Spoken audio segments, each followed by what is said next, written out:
Fighting Through from Dunkirk to Hamburg, Podcast 2, The Battle of the Wadi Akarit, 1943. We were led by our officers onto the flat plain devoid of trees, and kept a distance of 4 or 5 yards apart. Some of our lads began to fall, wounded, killed, at times blown to smithereens. Bill Cheall, Lance Corporal, 6th Battalion, the Green Howards. A patrol went out that night. Lance Corporal Joe Ryder of Spennymoor went with them, and told us afterwards how they'd penetrated the enemy positions, and encountering an enemy patrol had lain doggo. A member of the enemy patrol had put a foot on Joe's hand as he lay there. Brian Moss, Sergeant, 233 Field Company, Royal Engineers. We got the order to deploy. We scattered widely. Men went up on anti-personnel mines or hit with shell and mortar fire. Wilf Shaw, 6th Battalion, the Green Howards. Hello again. I'm Paul Cheall, son of Bill Cheall, whose World War II memoirs have been published in hardback by Pen and Sword, in Fighting Through from Dunkirk to Hamburg, available from Pen and Sword Direct or from Amazon and all good bookshops. This is the second podcast in the series Fighting Through from Dunkirk to Hamburg. Now, this podcast started with a few taster extracts from what I'm about to share with you. With the 70th anniversary of the Battle of Wadi Akarit, Tunisia, on 6th of April 2013, I'm really pleased to depict the dramatic story which unfolded on this battlefield to bring Allied victory. Wadi Akarit was surely World War II's own charge of the Light Brigade, except on this occasion the goodies won, but it's curiously a forgotten battle. Yet it was the conflict which chased the Axis forces out of Africa, and that day's action cost the 8th Army 600 dead, and 3 times that were maimed or wounded. Now, I've been extremely lucky to have access to dramatic, unpublished veterans' accounts of this battle, and you'll hear them in this podcast. So we have 3 soldiers' memories coming together 70 years later, which together make really fascinating reading, or in this case, listening. Now here's a backdrop to the battle. The Allies needed to be in command of North Africa in order to exercise control of the Mediterranean and simultaneously pose a threat to Italy and southern France. Following victory at Alamein, the soldiers of the British 8th Army progressed towards Tunisia with a view to pushing the Axis forces back north. The enemy, led by Rommel, was making a stand amongst some hills near Wadi Akarit, a dried-up riverbed, and they had to be sent packing, to use General Montgomery's words. The enemy were holed up in some hills with very strong defences, including an anti-tank ditch the Allies had to cross to even get to most of the enemy. But even to get there they had to cross a flat, open plain for several thousand yards, taking point 85, a small hill, also known as the Pimple, in the process. I'm going to start with Bill Cheall's memoir of the battle. He was with C Company in the 6th Green Howards. Now the following is just a short passage from Bill's war diary about this battle. It's the 6th of April, 1943. We were taken to a clearing about 3 miles away, which was screened from the enemy by trees. We were assembled and told in great detail and in no uncertain terms what was expected of us, also the method used to dislodge the enemy. This was so different to the attitude of our commanders previously, when we faced the enemy without any knowledge of the part we had to play. Unlike years ago, we were treated not as a number, but as a human being by our officers, and the lads responded accordingly, by showing more interest than had previously been the case, simply because we'd been put in the picture. Our officers too showed greater enthusiasm for the conflict, knowing they had the confidence of those who were behind them in what was to be done. The enemy were ensconced in hills in the distance, only 4 miles away, and the plan of attack was as follows. The enemy held a good, strong position overlooking our every move on the perfectly flat plain over which we were to advance. The hills were rather steep at the front, but our battalion was to attack a section just right of centre, where the ground was level. Running through the valley was Wadi Akarit, an old dried-up riverbed. Running along the length of the front of the lower ground was an anti-tank ditch about 6 feet deep and 8 feet wide, the whole area being mined and barbed wired. We were given all the necessary information relating to the attack, with strict instructions to give the buggers hell. The attack was to go in as follows. The 51st Highland Division on the right, the 4th Indian Gurkha Division on the left. Our 69th Brigade would attack the centre gap, the 5th East Yorks on the left, 7 Green Howards in the centre, and the 6 Green Howards on the right. But owing to the narrowness of the gap, the 6th would be in front of the 7th, and would assault a prominent feature known as Point 85. Then we would spread out and let the 7th in. We crossed the start line at 0400 hours on a lovely moonlit night. It was almost eerie, everything was so quiet at this early hour. And then, all of a sudden, as if somebody had pressed a switch, everything came to life as our 25-pounders opened up, and we moved forward at a steady walking pace. We were led by our officers onto the flat plain, devoid of trees, and kept a distance of 4 or 5 yards apart. Advancing at a steady walking pace towards our objective, we'd gone about 1 mile when the enemy let us know he was expecting us, and was responding accordingly. Shells began to fall a little way in front of us, then behind us, and amongst us. He'd found the range, with the result that some of our lads began to fall, wounded, killed, at times blown to smithereens. The enemy now opened up with 88mm, and the shells were soon bursting amongst us with more accuracy as we advanced about 8 yards apart, with our rifles across our chests. The enemy threw everything at us, and we felt very exposed on that flat plain. But there was no turning back. Hell, I felt vulnerable, but never afraid. We had other things to think about. Strangely enough, at this stage, fear never entered our heads. The job had to be done, and there was no turning back. 2,000 yards from the gap, there was not even the usual scrub to drop behind. The 69th Brigade soon ran into trouble. Our C Company made a very spirited attack on Point 85, but took it with the loss of some good lads. The East Yorks and the 7th Battalion were pinned down by heavy machine gun fire.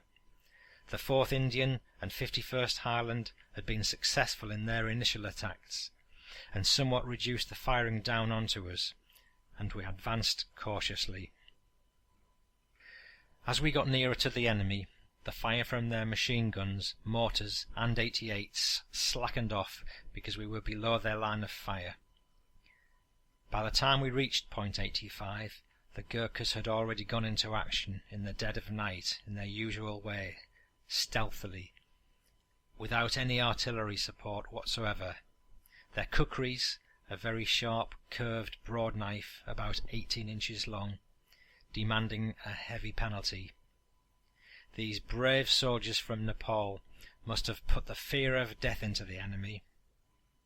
On the other hand, the enemy would not live long enough to be afraid, because in seconds his decapitated head would be on the ground. Also during the dark hours, under cover of our 25-pounders, one tank had reached the anti-tank ditch. This tank had been knocked out and was still on top of the filled-in ditch, and a very gory sight confronted us. The tank commander had been killed, I would say, by machine gun fire. His body, or what remained of it, was hanging over the edge of the turret. The commander must have been standing in the hatch observing when the tank was hit. What an awful sight! How cheap life was! Many of our young lads had not been in action before, and this was the sight which greeted them. We were now attacking as platoons and sections, and our section, led by Lance Corporal Coughlin, bending low to the ground, moved to the right, and we had to tread warily because we were very often overlooked. We must have advanced about 200 yards, not realizing that we were being observed from a concealed trench. All of a sudden, machine gun fire came from our right, and Coughlin, who was next to me, dropped dead in an instant. It was an awful experience seeing poor Coughlin's life being ended so suddenly. For a moment we could not believe it. Then my rage was up, and I, being the senior soldier, took command. It all happened in seconds, and I shouted to the other lads to keep firing towards the enemy trench on the hillside, to make them keep their heads down. Angry, I grabbed poor Coughlin's submachine gun and shouted, "Come on, lads, charge the bastards, send them to hell, but keep firing and don't forget your grenades." Firing as I was running, I killed the first Italian who showed his head. When we were about 10 yards away, we'd reached the top of the slit trench, and we killed the survivors, 5 of them cowering in the bottom of the trench. It was no time for pussyfooting. We were consumed with rage and had to kill them for our fallen pal. We were so intoxicated we could not hold back, as given the chance they would have killed us. This much I'd learnt at Dunkirk. No quarter given, and those Italians paid the supreme penalty. It was impossible to believe that a healthy young man's life could be ended in a split second. Only a few minutes before I was talking to Coughlin, now he was dead. That event is still imprinted in my thoughts as if it were yesterday.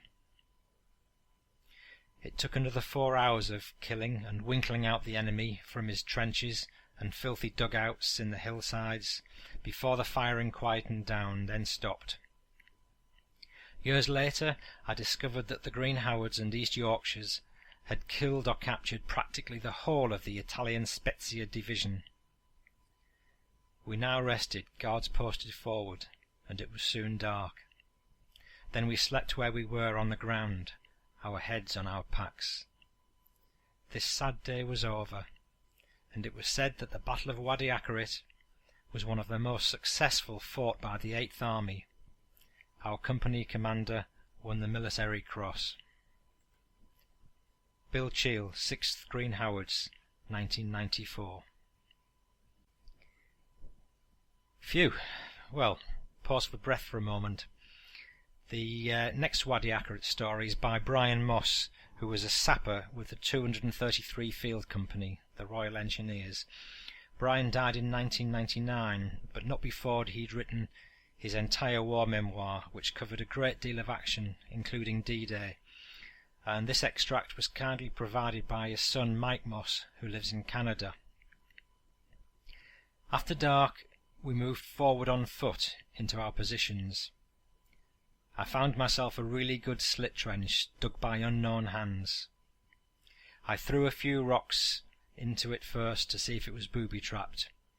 It didn't explode, so I threw my bedroll down and other gear. This was probably the best slit trench I'd ever had, deep and comfortable. We awoke at dawn and studied our surroundings. The hills before us seemed nearer now. To give an idea of their height, one of the foremost hills that we were to attack was known as Point 85, because the summit was 85 metres above sea level. There was no sign of the enemy, but we knew he must be there, looking down at us. A patrol went out that night. Lance Corporal Joe Ryder of Spennymoor went with them. He was a long-term member of 2 Platoon, and told us afterwards how they'd penetrated the enemy positions, and encountering an enemy patrol, had lain doggo. A member of the enemy patrol had put a foot on Joe's hand as he lay there. Both men knew that if either of them raised the alarm, they would both be dead, so they ignored one another, and the moment passed. Anticipating our next move, I exercised the men on blowing an anti-tank ditch. This was a drill we'd perfected at Mareth. Italian dug anti-tank ditches were formidable affairs, 12 or 15 feet deep, with the enemy side almost vertical. They were quite impassable to any tank. Even infantry found them difficult to cross without the use of scaling ladders. Our drill included digging out holes on the enemy side and inserting tins of ammonal, which was ammonium nitrate mixed with aluminium powder.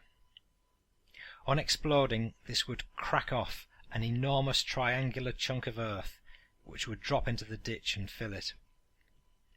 We were officially informed that day that we were to be involved in a set-piece attack, and that one of our tasks would be the anti-tank ditch. On the afternoon of 5th of April, we were told to roll up our beds and other gear and leave them in our trenches. We were to parade in battle order after the evening meal. At dusk we climbed aboard our truck and jolted slowly away to Battalion HQ, the 7th Green Howards. What were we doing at 7th Green Howards, I wondered. 2 platoons supported the 5th East Yorks. There we stood in a line where once again a tablespoonful of overproof rum was poured down our throats. What this was for we couldn't imagine, since we were not supposed to be going in until 4:30 a.m. Still, no one refused the top that CSM Nobes poured into us. We were told to get some sleep. This we did by lying on the bare earth surrounded by infantry who were also attempting to sleep. The carrier was nearby and was loaded to the brim with ammo, water and mortar bombs. I recall that night as extremely noisy. The Luftwaffe seemed to know that we were not in slit trenches, and they droned back and forth all night, dropping case after case of butterfly bombs, which thunderously exploded in carpets, unrolling across the ground at 200 miles an hour. Luckily, they did not come nearer to us than about 100 yards. The New Zealand ACAC went crazy, and none of us could sleep at that time. Eventually, the Luftwaffe departed to their sauerkraut or whatever, and we slept. Later, a carrier engine burst into life. The vehicle moved, and we heard an abbreviated scream. Apparently it had run over some poor devil asleep on the ground. We got to our feet, each thinking, "That's not going to happen to me." We then received detailed orders. Sergeant Betts, 4 sappers and I were to accompany the assaulting company of 7th Green Howards. I never did know what Lieutenant Dudley and the rest of the platoon did. The selection of our little party seemed odd to me. I was to carry a section of Bangalore torpedo, while the others carried wire cutters. Obviously, we were expecting to encounter wire. We were given to understand that the task of our assaulting company was to secure the foremost defensive work, i.e. point 85. The remainder of 7th Green Howards would then follow us in. We formed up and moved off. I marched alongside a sergeant from 7th Green Howards who was carrying a shovel over his shoulder. He explained, "The shovel blade protects my head, you see." In front, a Howard officer was checking the distance marched and direction by compass. After having gone about 2 miles, we were halted and told to lie flat. Within a minute, the New Zealand guns turned night into day, and thousands of shells tore overhead and exploded all over point 85 in little red flashes. This continued for perhaps 2 minutes, and then the shelling suddenly stopped. We sprung to our feet and ran like madmen for point 85, which was now illuminated again by gun flashes as the New Zealand guns fired at different targets. I don't recall much in the way of defensive fire from point 85, but there must have been some.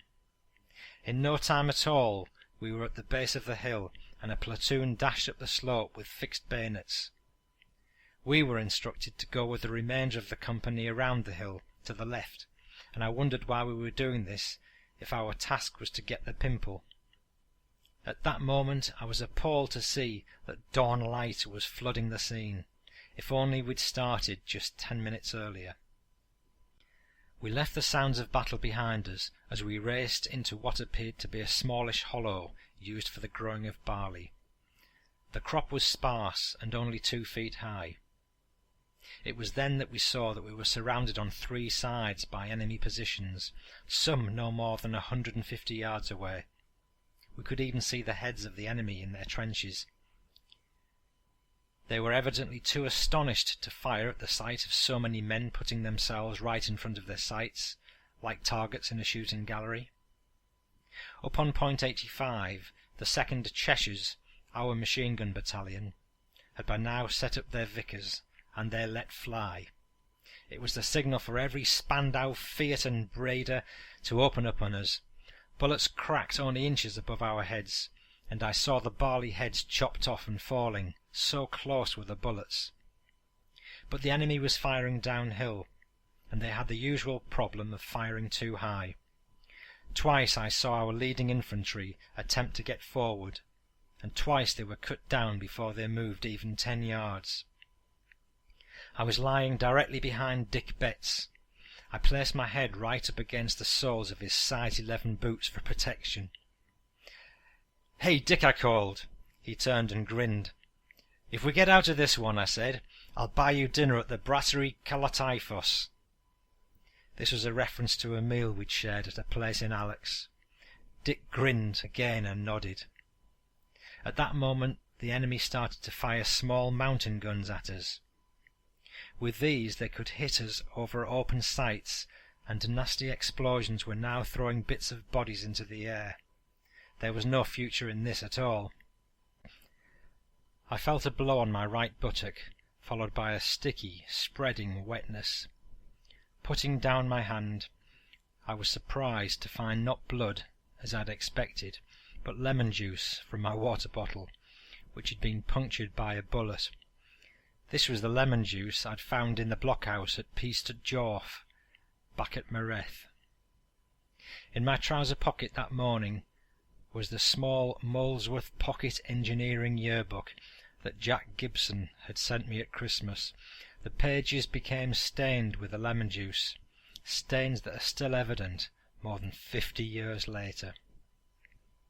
As far as I'm aware, no order was ever given to retire, but men in front were suddenly on their feet and running back. Dick was on his feet, then I was running too, as were our 4 sappers. We tore out of there at the double. How we avoided being hit I will never know, but we all made it. We sprinted back to point 85 at breakneck speed and ran around to the rear, where we collapsed on the ground, panting like dogs, together with those infantry who managed to get out. Casualties had been very heavy. Nevertheless, we had achieved our primary objective. Point 85 was firmly in our hands. As we got our breath back, we were privileged to see a sight usually reserved only for the King's enemies. There, only 100 yards away, a British battalion was advancing straight towards us into the attack. It was the remainder of the 7th Green Howards, led by Colonel Seagram, who was waving a walking stick.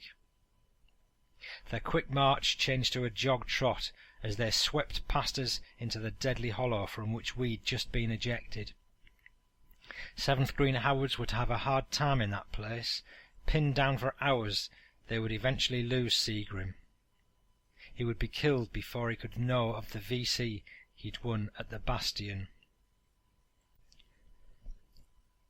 Since there was nothing for us to do, Dick decided to take us back to our lines. Most of us could do with a meal. Drained of our nervous juices, we stumbled back like zombies and took very little notice of the fixed-line machine gun fire coming over our heads. At the cook's truck, we grabbed a mug of tea and then dropped into our slit trenches and were asleep in seconds. At 11 a.m. I was rudely awakened. Dudley stood over my slit trench, grinning down at me. "Come on, Sergeant Moss," he said. "You've got to blow the anti-tank ditch." Oh yes, the ditch. I scrambled out, wondering why he said "you have got to blow the ditch" and not "we." I could have done with another 6 hours' sleep, but there was no time for that now. Dudley had already assembled 15 men, a white armoured scout car, and a 3-tonner. The truck carried tools and explosives as well as men. We all climbed aboard, and Dudley led the way in a jeep. I suppose our destination would be about a mile to the left of point 85, an area of peculiar circular lumps about 100 feet in diameter and 15 feet high, sticking up here and there above general ground level. We parked the transport in the lee of one of these lumps, since the area was under shell fire. Dudley suggested that 5 men be left behind until I was ready, and then they could bring up the explosive, which was in heavy crates. The remainder of us proceeded on foot directly towards the hills, carrying picks and shovels. I think the shelling was 15 centimetre stuff. They came in screaming and exploded on the iron-hard ground, throwing splinters hundreds of yards. We progressed therefore in a pattern of diving, crawling and scrambling. We were just the quick and the dead. If you weren't quick, you were dead. There was also a new noise in the sky. A pumping, howling wail, accompanied by wobbling smoke trails in the sky, racing towards us and terminating in horrendous explosions. This was the first time I saw Nebelwerfers in action. I was impressed. Still, since I was drained of nervous energy by the affair at dawn, I felt no fear at all, and I examined the torn-off rocket tubes of the Nebelwerfers with interest. It was evident that 5th East Yorks had been hit hard here. Torn and dismembered bodies lay everywhere. It was later said that their leading companies suffered 70% casualties here. I was leading 10 men up into the shell fire. Then we saw the enemy bunkers to the left and to the right. At 50 yards we saw weapons pointing at us, but we thought they were unmanned. I steered a course through these bunkers that I thought a tank could follow. After going for another 60 yards, there was the ditch. It was the usual kind of Italian ditch, the kind I'd once spent the night in elsewhere. 5th East Yorks had cut step holes in the sides to enable men to climb them. I looked around for the best place to blow it. Although I didn't know it at the time, 5th East Yorks were only just in front of us, held up by heavy fire. The fire to which we were subjected was aimed at 5th East Yorks. I settled on a good place and decided to take out a shovel-width trench 10 feet back from the edge of the ditch on the enemy side. I set the lads digging with the picks and shovels that they'd carried up there, and you should have seen them go at it. Their picks whirled and thudded, and their shovels hurled out the earth in fine style. To the rear I could see tiny figures back there, struggling up through shell bursts with heavy crates. I waved so they could see where we were. The work was going well, so I detached 3 men to help move up the explosives.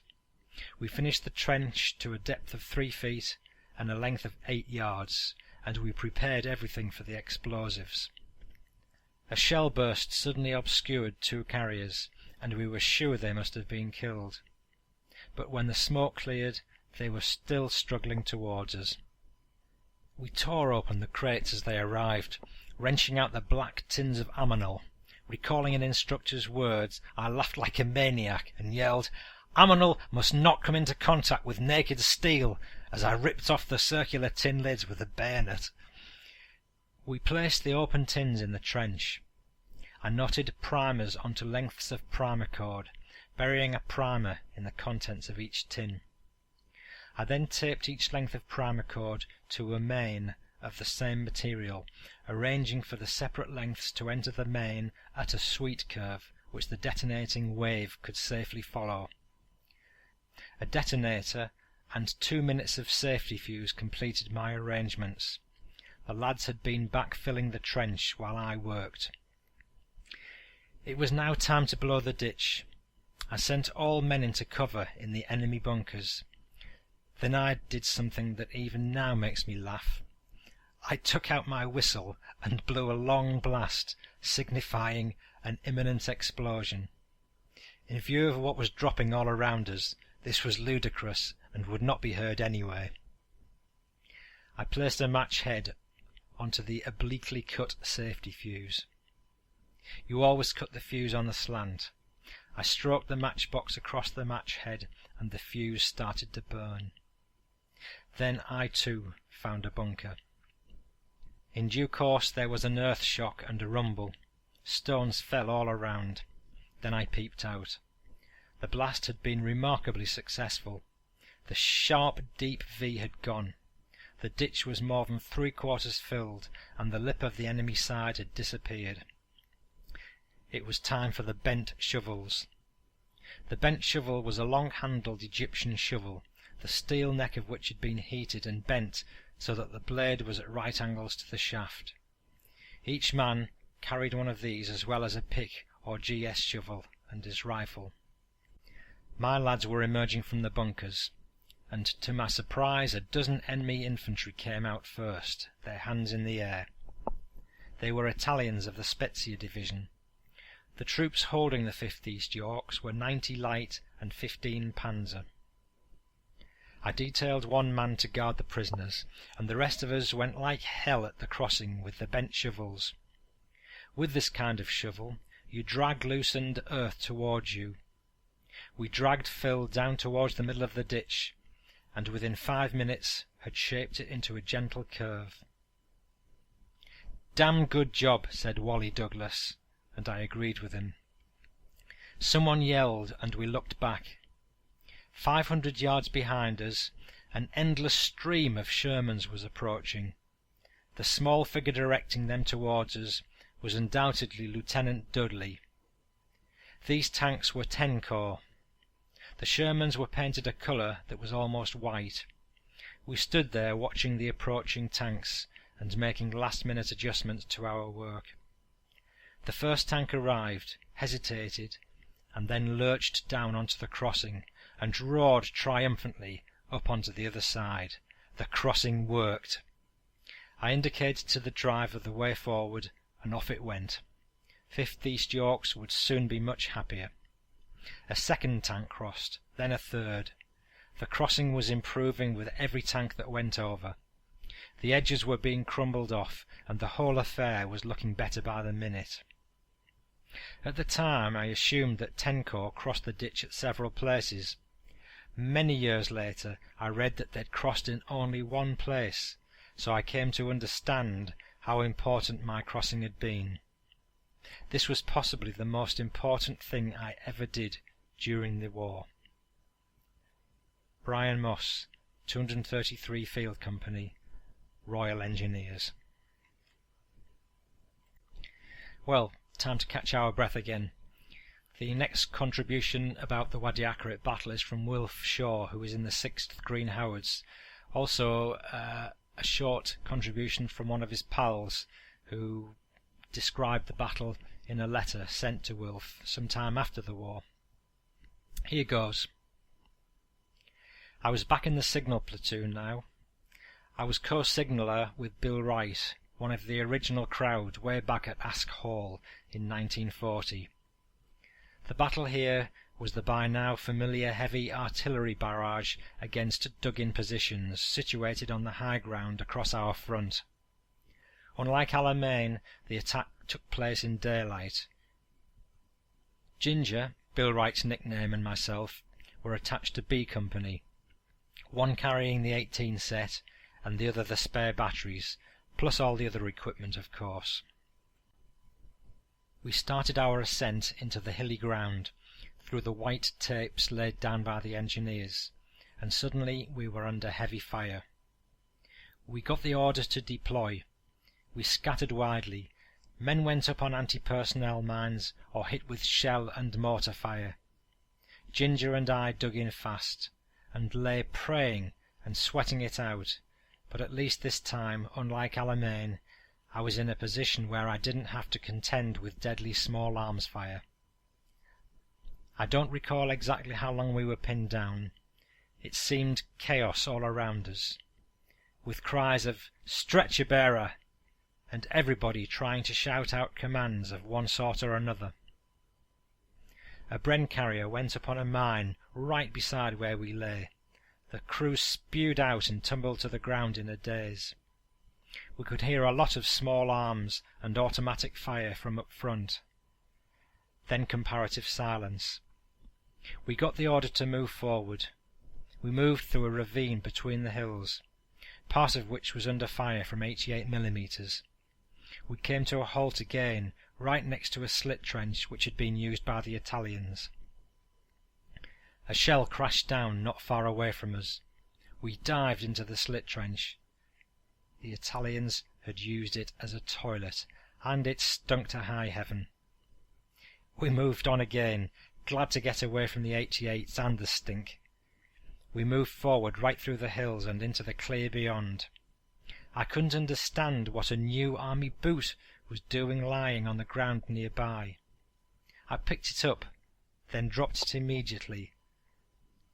The foot was still in it. Well, that was Wilf Shaw, and following is the content of a letter to Wilf written by his pal Fred Zilken, and it was all about the battle and the death of a pal called Jimmy. I was scared to death of being up front, but even more scared of running away. Another thing, Wilf, that Wadi Akarit do in Tunisia. Me and Jimmy Wilson were there with D Company as we advanced against those Italian positions. Jim was carrying the 18 set, I was operating and carrying the batteries. As we advanced across the open ground, shells and mortar shells were dropping around us like rain. I said to Jim, "Let's make a run of it, get into a slit trench." But then a mortar bomb shell landed, must have been right at our feet. A deafening explosion, and I felt a sharp pain in my top right-hand thigh, and at the same time I saw Jimmy, riddled with shrapnel, crumple to the floor.